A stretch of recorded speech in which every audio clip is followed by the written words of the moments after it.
Hello friends, basic English grammar कम speaking English च्या आपल्या day 11 मध्ये पुन्हा एकदा आपल्या सर्वांचं स्वागत आहे. आपण आपला हा बेसिक इंग्लिश कोर्स शिकताना किंवा इंग्रजी संभाषण करताना आपल्या महत्त्वाचा भाग पाहिला आहे का ज्यामध्ये आपल्याला स्पीकिंग कौशल्य डेव्हलप करायचं आहे. And if you have to speak English we must know how to frame WH question, how to frame questions. If you are able to frame question, then you can speak English. And that is why we have to learn here frame WH question or how to frame WH question. आता हे WH question कसे तयार करायचे आपल्याला विचारायचं असतं.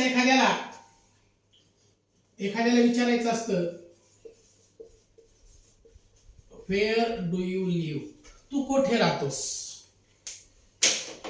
एखाद्याला विचारायचं असतं where do you live किंवा आपण विचारतो what are you doing किंवा आपण त्याला विचारतो where are you going.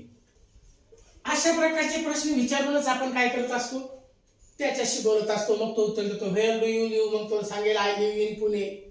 त्याच्यानंतर व्हॉट आर यू डुईंग प्रश्न विचारला, तू काय करत आहेस, मग तो काय करत आहे तो सांगेल. तो काय जॉब करत असेल तर त्याचं उत्तर येईल. त्याच्यानंतर व्हेअर आर यू गोईंग, तू कुठे जात आहेस विचारलं तर तो सांगेल का मी कुठे जात आहे. म्हणजे हे झाले प्रश्न, हे झाले WH प्रश्न. आता हे WH प्रश्न कसे तयार करायचे आपल्याला तर माहित आहे, साधं वाक्य, आणि त्या साध्या वाक्यापासून आपण WH प्रश्न कसे तयार करायचे आपण पाहूया. हे WH क्वेश्चन तयार करताना आपल्याला अगोदर कोणते WH वर्ड आहेत, कोणकोणते WH वर्ड आहेत ते माहित असणं गरजेचं आहे. मग आता हे WH शब्द कोणते आहेत, प्रश्न तर विचारायचा आपल्याला, एखादा प्रश्न तर विचारायचा आहे, पण कोणते WH वर्ड आहेत, WH वर्ड्स माहित असलं पाहिजे. हे WH वर्ड्स कोणकोणते WH वर्ड्स आहेत, ज्या शब्दाची सुरुवात WH ने होते किंवा H ने होते ते सगळे WH वर्ड असं म्हटलं जातं. त्या शब्दांना WH वर्ड. मग कोणकोणते आहेत ज्याची सुरुवात WH ने होते किंवा H ने होते. मग H ने होते किंवा WH ने होते असे शब्द कोणते आहेत ते पाहूया आपण. पहा, आताच आपण घेतलेला होता तो व्हॉट, दुसरा आहे व्हेन, तिसरा आहे व्हेअर, व्हाय, व्हॉट आहे, व्हेन आहे, व्हेअर आहे, व्हाय आहे. आणखी काही प्रश्न आपल्याला विचारता येतील. पहा, त्यामध्ये हाऊ आहे, विच आहे, हुज आहे, टू हुम आहे. अशा प्रकारचे प्रश्न आपण विचारतो. तर या ठिकाणी प्रश्न विचारताना व्हॉटचा अर्थ काय आहे तर आपण म्हणतो काय, व्हेन केव्हा, व्हेअर कोठे, व्हाय का, हाऊ कसा किंवा कसे, विच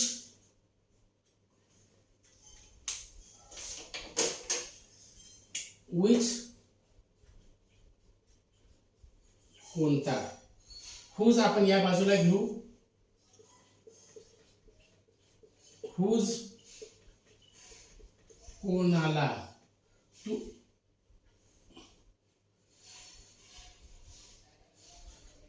किंवा या ठिकाणी हुज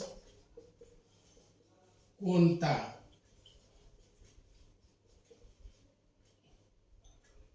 कोणाला. त्याच्यानंतर हाऊ मेनी आणि हाऊ मच, किती. हे आपल्याला मोजता येणारे आणि न मोजता येणारे पाहायचे. आता हे झाले WH वर्ड. हे WH वर्ड आहे, याच शब्दाने सुरुवात केलेले. या शब्दाने जर का आपण प्रश्नाची सुरुवात केली असेल तर त्याला आपण WH म्हणतो. आता मी काही प्रश्न दिले होते, where are you going, what is your name, असे प्रश्न असतात. ह्या प्रश्न आहेत what, when, where, why, how, which, whose, to whom, how many, how much या प्रकारचे शब्द आहेत. असे आणखी काही शब्द आहेत. व्हॉट एल्स ने प्रश्न विचारू शकतो. म्हणजे आणखी काही प्रश्न आहेत. पण आपल्याला बेसिक इंग्लिश मध्ये एवढे प्रश्न जरी आले, म्हणजे एवढे शब्दापासून सुरुवात होणारे प्रश्न आले, तरी आपलं या ठिकाणचं काम भरपूर होते. आता या ठिकाणी आणखी एक गोष्ट पहा. तर आता हे प्रश्न तयार केलेले आहेत आपण. हे प्रश्नांचे शब्द झालेले आहेत. प्रश्नांचे शब्द आपल्याला माहित असल्याने लगेच प्रश्न तयार करता येईल का? अजिबात नाही. मग त्यासाठी आपल्याला एक पुढचा भाग मी सांगतो पहा. हे WH चे शब्द लिहिले आपण. याच्यानंतर आपल्याला प्रश्न तयार करावा लागेल. आपल्याला प्रश्न तयार करावा लागेल. आणि मग हा प्रश्न कसा तयार करायचा? आपल्याला प्रश्न विचारायचा आहे. Where do you live? आपल्याला एखाद्याला प्रश्न विचारायचा आहे. Where do you live? तू कोठे राहतोस असा प्रश्न विचारायचा आहे. हा कोठे राहतोस असा जर प्रश्न विचारायचा असेल तर आपल्याला सुरुवातीला त्याचं वाक्य असलं पाहिजे, माहित असलं पाहिजे. समजा एखादा म्हणलं, मी लिहिले I live in Pune. I live in Pune असं वाक्य आहे. ह्या वाक्यावरूनच आपल्याला प्रश्न तयार करता येईल. म्हणजे आपल्याला अगोदर प्रश्न तयार करता आले पाहिजेत. प्रश्न तयार करता आले पाहिजेत, मग आपल्याला त्याचं उत्तर शोधता येईल. तर हे प्रश्न कसे तयार करायचे? आय लिव्ह इन पुणे आहे, याच्यावरून प्रश्न तयार कसा करायचा हे आपल्याला शिकायचंय. तर आपल्याला बोर्डाच्या परीक्षेत किंवा आपल्याला परीक्षेत सुद्धा विद्यार्थ्यांसाठी ज्यांना परीक्षा द्यायची असते तेव्हा शालेय परीक्षेमध्ये सुद्धा प्रश्न विचारले जातात. WH क्वेश्चन, तो कसा प्रश्न विचारला जातो पहा.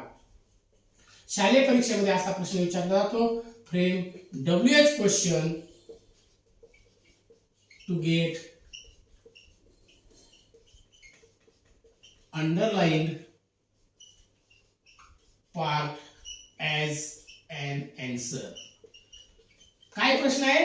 Frame WH question to get underline part as an answer. म्हणजे असा प्रश्न तयार करा का अंडरलाईन केला भाग आहे ते उत्तर आलं पाहिजे. आता अंडरलाईन केला भाग आहे इन पुणे. इन पुणे म्हणजे या ठिकाणी पहा प्रश्न काय केलाय. Frame WH question to get underline part as answer. Underline part आले इन पुणे आणि यापासून आपल्याला प्रश्न तयार करायचा आहे. प्रश्न तयार करायचा असेल तर त्याचा फॉर्म्युला आपल्याला माहित असला पाहिजे, किंवा आपण त्याला म्हणतो सूत्र किंवा फॉर्म्युला. हा फॉर्म्युला माहित असला तर आपल्याला प्रश्न तयार करणं सोपं जाईल. काय फॉर्म्युला आहे पहा. सुरुवातीला आपल्याला घ्यायचं आहे WH वर्ड. WH वर्ड, हा WH वर्ड जी आता मी यादी दिली होती ते यादीतला एक WH वर्ड असला माहित असला पाहिजे. त्याच्यानंतर घ्यायचंय आपल्याला ते सहाय्यकारी क्रियापद.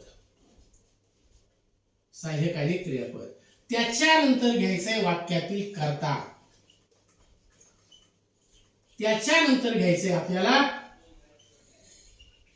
मुख्य क्रियापद, वाक्यात असणारं मुख्य क्रियापद. आणि शेवटी राहिलेला भाग असेल, रिमेनिंग पार्ट म्हणतो मी आता या ठिकाणी. आरपी म्हणजे रिमेनिंग पार्ट, काय राहिला असेल तो. आणि त्याच्यानंतर आपल्याला प्रश्नचिन्ह द्यायचंय.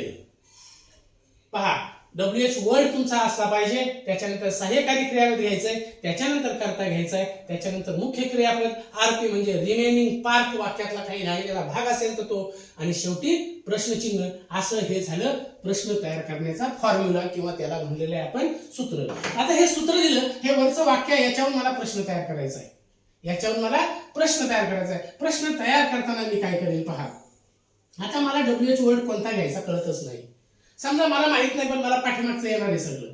पाठीमागचं येणार आहे. मला काय येणार आहे? आता इथं सहाय्यकारी क्रियापद. याच्यात सहाय्यकारी क्रियापद दिसतंय का? I live in Pune. दिसतच नाही. आपल्याला सहाय्यकारी क्रियापद माहित असणं गरजेचं आहे. सहाय्यकारी क्रियापद कोणती आहेत? Am, is, are, was, were, have. त्याच्यानंतर हॅव, हॅज, हॅड.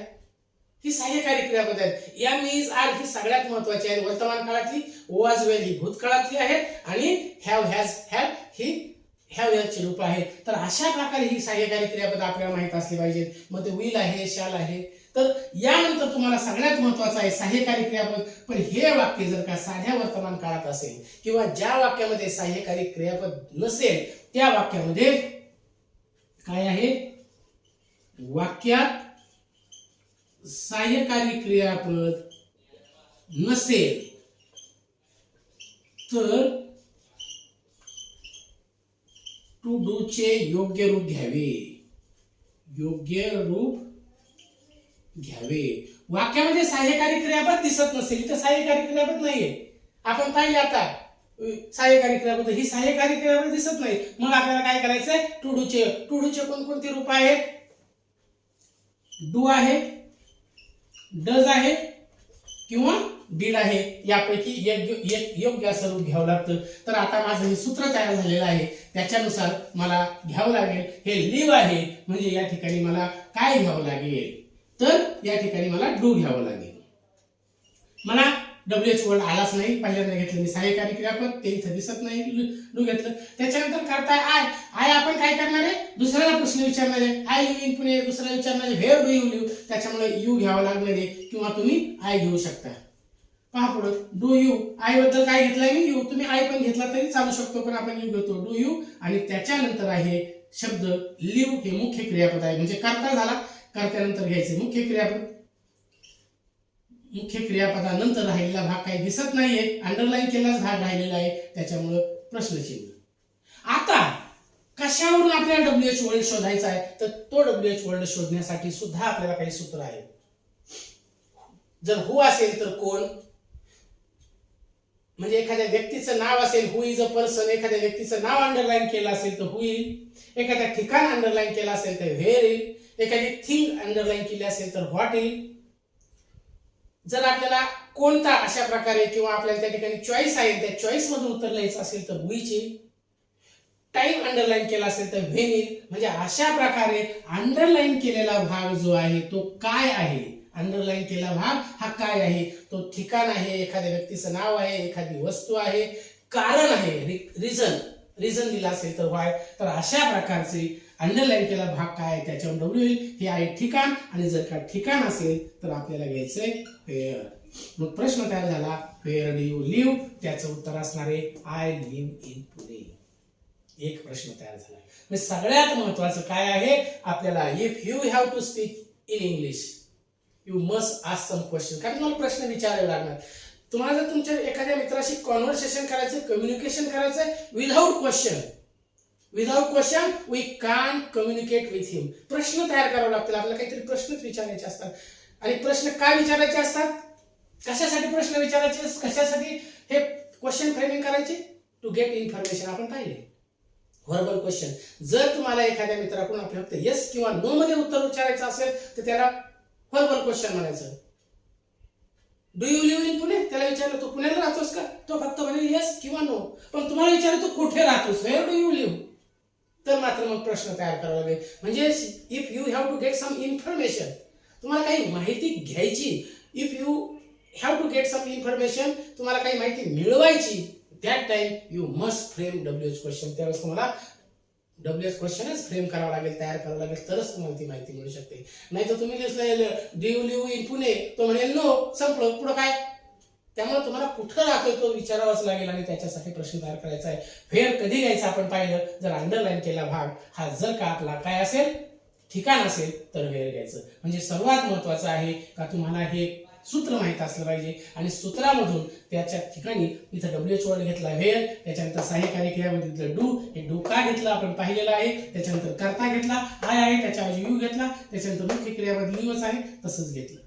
म्हणजे अशा प्रकारे आपण या ठिकाणी आपला डब्ल्यूएच क्वेश्चन तयार केलेला आहे. आता आणखी काही प्रश्न आपण तयार करू शकतो, किंवा आणखी काही आपण प्रश्न कसे तयार करायचे आहेत ते पाहूया. पहा पुढचा भाग. तर आता हे सूत्र मी जागेवर ठेवतो, कारण आपल्याला याच्यातून काही प्रश्न आणखी तयार करावे लागतील, त्याच्यासाठी सूत्र लागेलच, म्हणून मी ते तसंच ठेवलं आणि हा भाग फक्त पुसून काढतोय. हे सूत्र मी तसंच ठेवलं. आता आणखी काही प्रश्न पाहू का ज्याच्या सहाय्याने आपल्याला प्रश्न तयार करता येतील. पहा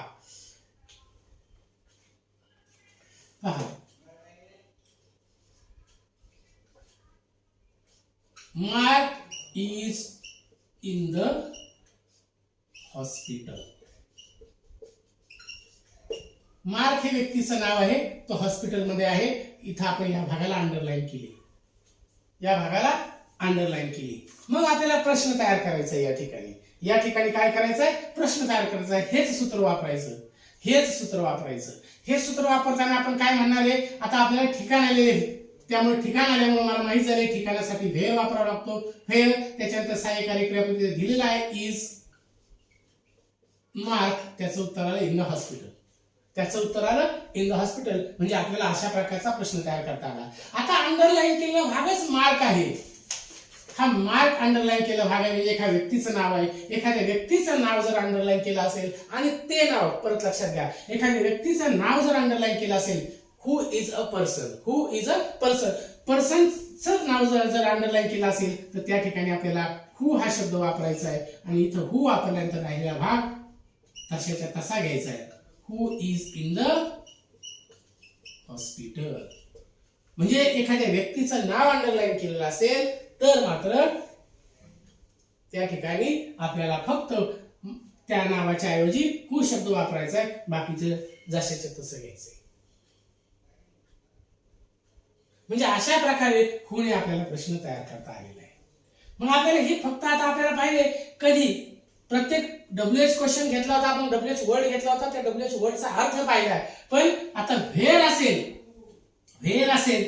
कधी व्हेअरचा प्रश्न तयार केलायचा आहे, अंडरलाईन केला भाग जर ठिकाण असेल तर. कधी हुचा प्रश्न करायचा आहे, अंडरलाईन केला भाग पाहता इकडे.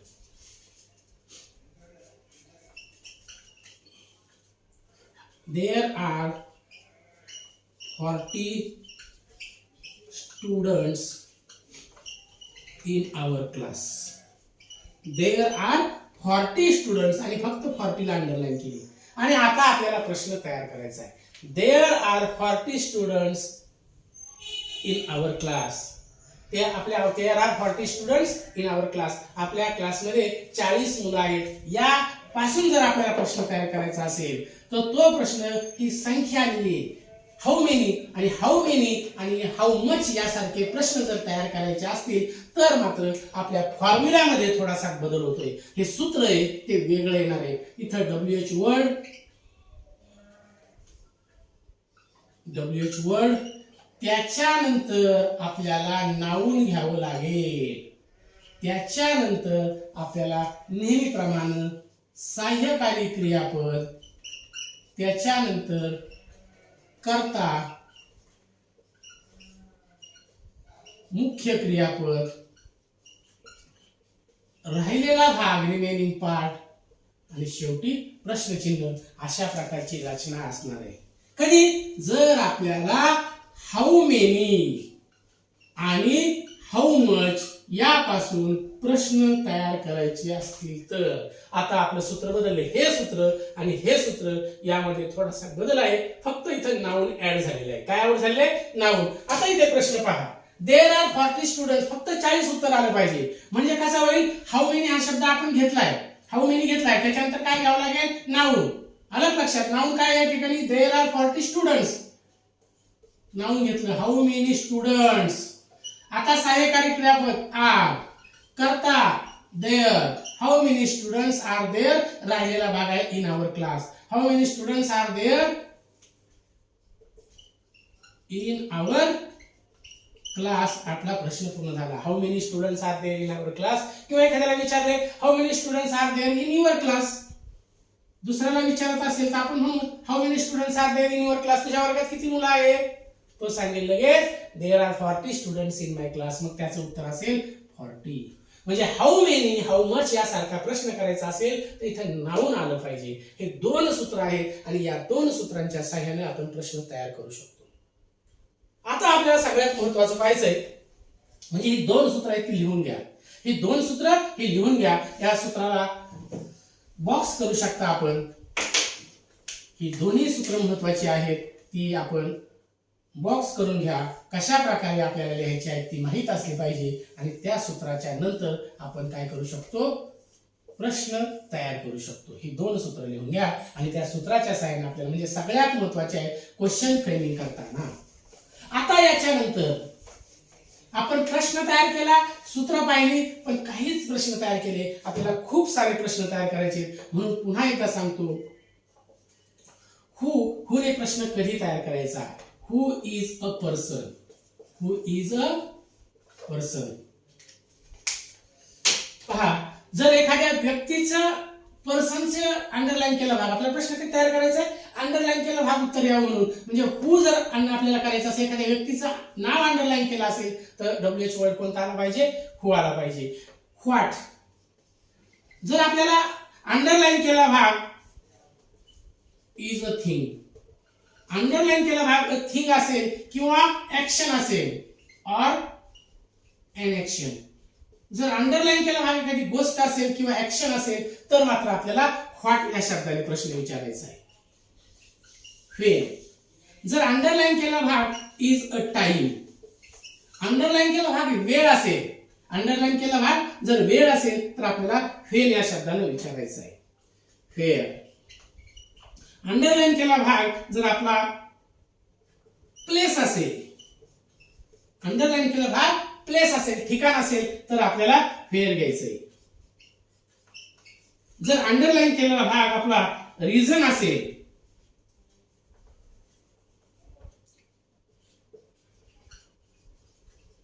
रिझन किंवा काय म्हणू आपण समथिंग हॅपन, काहीतरी घटना घडली, रिझन असेल किंवा काहीतरी घडलंय असं असेल तर त्यावेळेस आपल्याला व्हाय असा शब्द घ्यायचा आहे. हाऊ कशा प्रकारे, मॅनर एखादी घटना कशी घडली, हाऊ कसे म्हणजेच एखादी घटना कशा प्रकारे घडली. हाऊ इट हॅपन कशा प्रकारे घडली असं असेल तर त्या ठिकाणी आपल्याला हाऊ घ्यायचा आहे. त्याच्यानंतर हाऊ हाऊ मेनी काय आहे नंबर्स. आपल्याला संख्या विचारली किती म्हणजेच काय आहे नंबर्स अंडरलाईन केले असेल तर नंबर्स. युनिट मध्ये काय असेल युनिट मध्ये असेल तर. आणि हाऊ मच म्हणजे आपल्याला हे मोजता येत नाही, मोजता न येणारे असं असेल तर आपल्याला हाऊ घ्यायचंय. त्याच्यानंतर विच इथे लिहू विच. आता मी एक प्रश्न विचारतो विच साठीचा, विच साठीचा एक प्रश्न विचारतो. इथे प्रश्न लिहितो मी.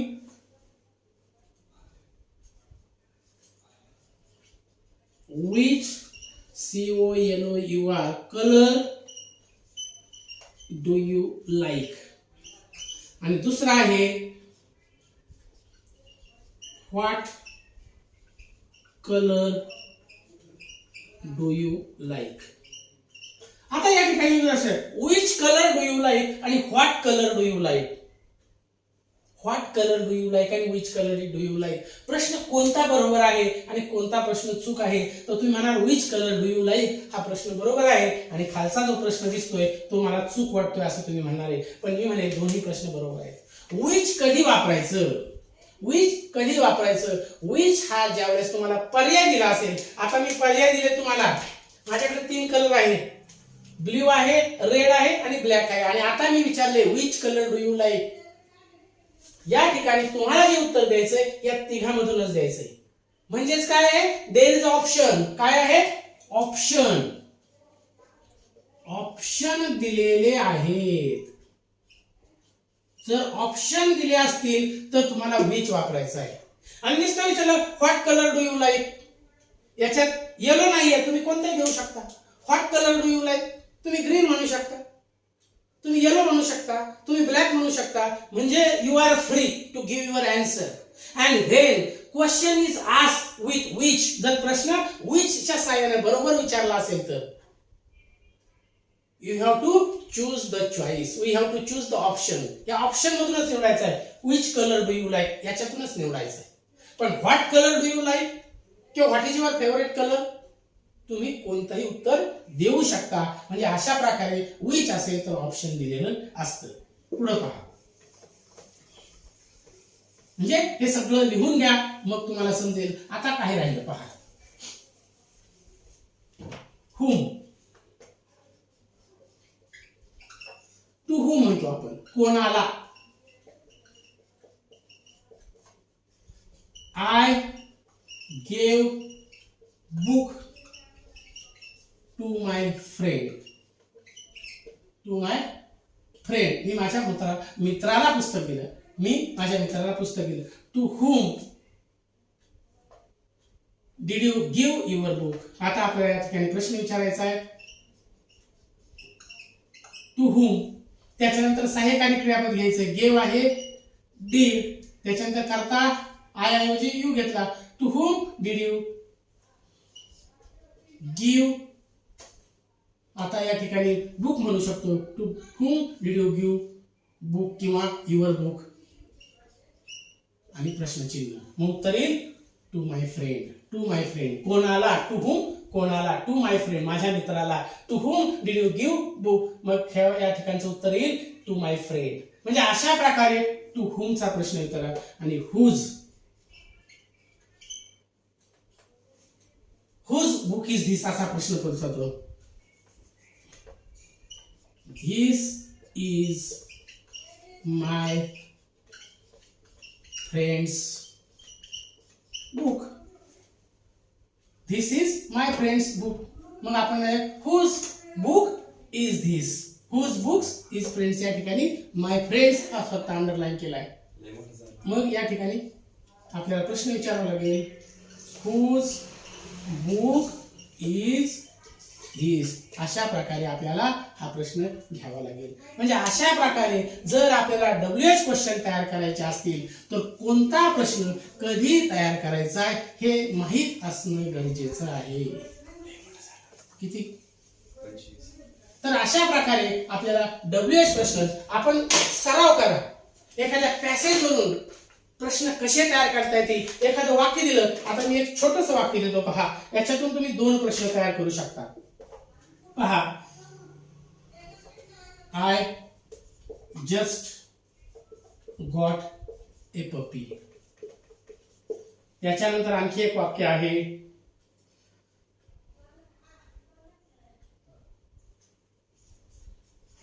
माय sister didn't go to school today.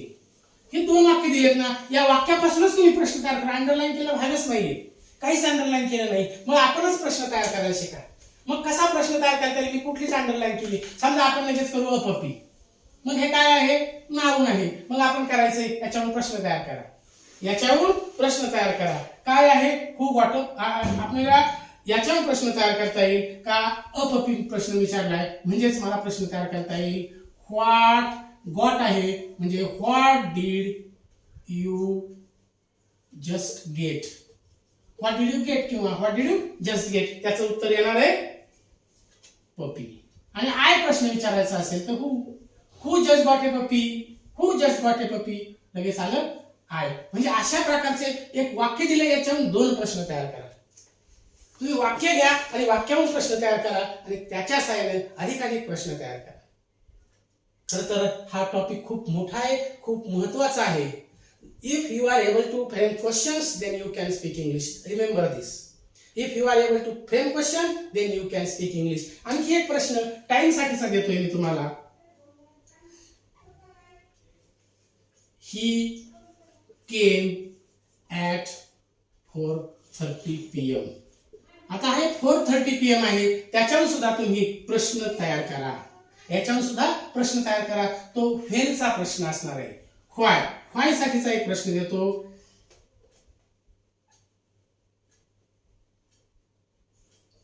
He was happy because